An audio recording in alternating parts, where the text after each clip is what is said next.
Hi, this is Wayne, President of Reality Ministries, with another episode in our podcast series, Speaking the Truth. And this is Ben Fields back with you. Thanks for joining us today. We're going to continue our series on qualities of a leader. And we've done several so far. And we're doing this series simply because we think it's beneficial for people who desire to be leaders, and also beneficial for us because we desire to have these qualities. And we think these are good qualities to have if you want to be successful. So today, we're going to be talking about the thinking leader. And Dad, I'll just throw it back to you. Talk about that. Ben, a thinking leader is someone who fills their minds with good information, positive stuff, so they think rightly, so that they can think out of the box and think uniquely, and even courageously in the way they operate. Yeah. And rather than operating with the status quo and just going with what they hear others saying, and I know that a book I read years ago called The Leadership Challenge. Yeah. One of the qualities of an effective leader was they challenge the status quo. Yeah. They ask questions, and they don't just go with the flow and the way they operate. And we seem to see that a lot today, right? And we have hot topic issues in our society right now, and the one obviously that's probably the hottest again right now is COVID. And I just feel like there's a real lack of leadership in our government right now. I think they're really poor. And if you don't like that, I get that. It's too bad, but they are. And I think they're just sheep. I think they just do what the status quo is, do what they're told. No real research goes into it, nothing. It's just kind of like, this is what's going to happen. And so when you see the COVID issue, along with COVID, we talk about masks. Are masks effective?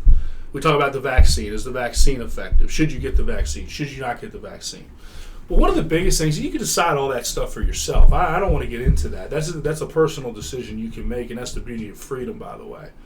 Until government starts mandating and overstepping and telling private businesses what they're going to do, which of course we saw.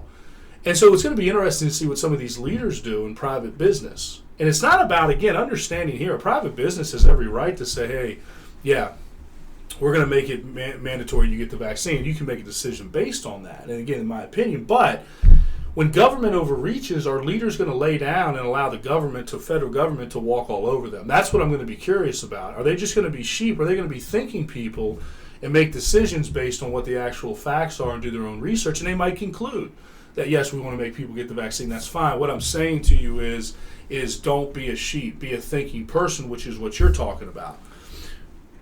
Keep going with that. One of the qualities of a free society, which we pride ourselves in, is that people have the freedom to think and act on how they think, as long as they're not doing that and harming another person. Right. Even our founding fathers. Mm-hmm. I read the books. Many of the people listening to this probably read the book years ago called 1984. Mm-hmm.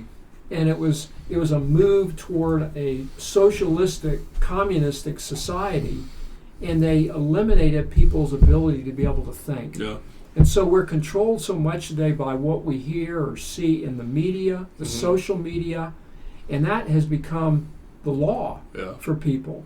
Rather than challenging that and going to maybe other sources to get their information, whether it's COVID or whether it's CRT, whatever it might be. Yeah. Yeah, and really quickly, CRT, critical race theory, good stuff there. So let me ask this question to you. In your own experience, I mean, you've led organizations and been very successful in those organizations. I've been part of that. I mean, as you took over several organizations that were just horrific. It's unbelievable anybody would want those jobs. And here you came in and you turn those organizations around. And of course, you give the credit to God. That's great. But tell me a little bit about how are you a thinking leader, and give some examples there. I think, Ben, one of the qualities of a good leader, effective leader, a thinking leader, they set aside time to think. Yeah. They get away from the mooing herd for a while, and they ask questions like, what are we doing? What are we accomplishing? Right. Are we fulfilling the mission that we have? Yeah. And so I would have a day, a month, where I worked, where I got away just to do that. And those times, and obviously I prayed during those times as well as a Christian, but I would come away with those times with new perspectives, new ways of doing things.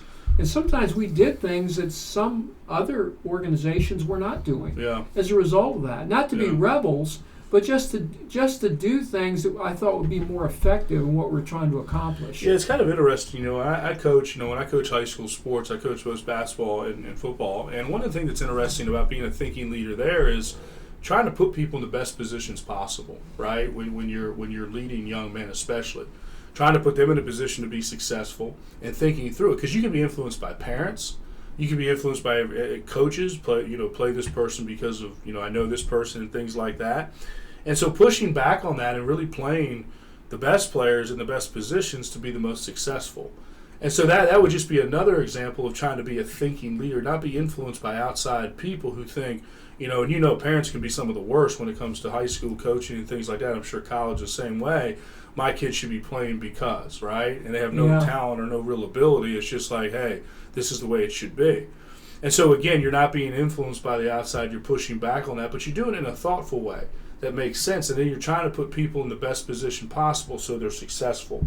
And I do think that's important. I remember we were creating a new position, this one organization, and I had a person who wanted that position, but I knew that he wasn't the right person to fill that position. I knew him. Right. And I knew when I selected a certain individual to fill that position, some people would really be upset with me because they thought they should have that position. Right.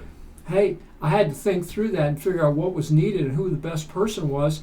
It came out of time to think over it and then make decisions based on that.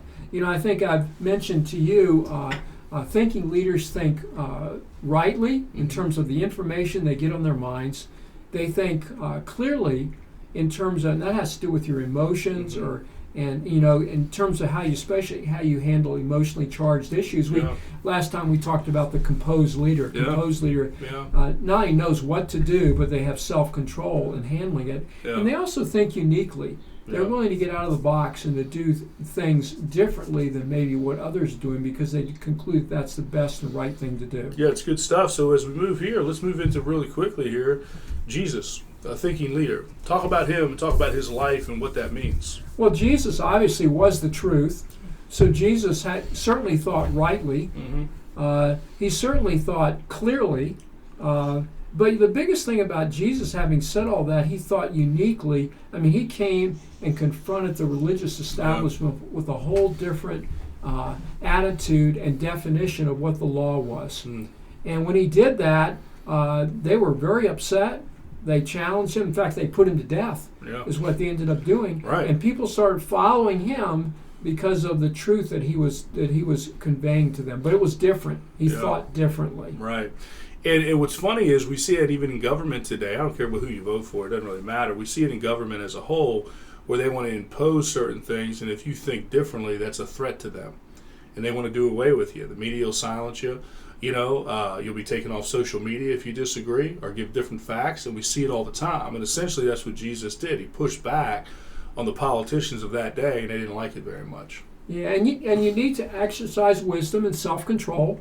I was in a situation not long ago where we started talking about the COVID issue with a friend of mine, and he made a certain statement that really had no validity to it at all. It was not the setting for me to challenge that. You want to challenge everything, but I thought he made that statement. It was somehow out of ignorance. He hadn't really thought through or studied it himself. Yeah, and you also want to challenge stupid people who say stupid things because you're going to get a stupid response as well. So that matters too. We'll leave it there today. You can follow us on realityministriesllc.org. There you can follow us on Facebook and YouTube. Thanks for joining us. Have a great day.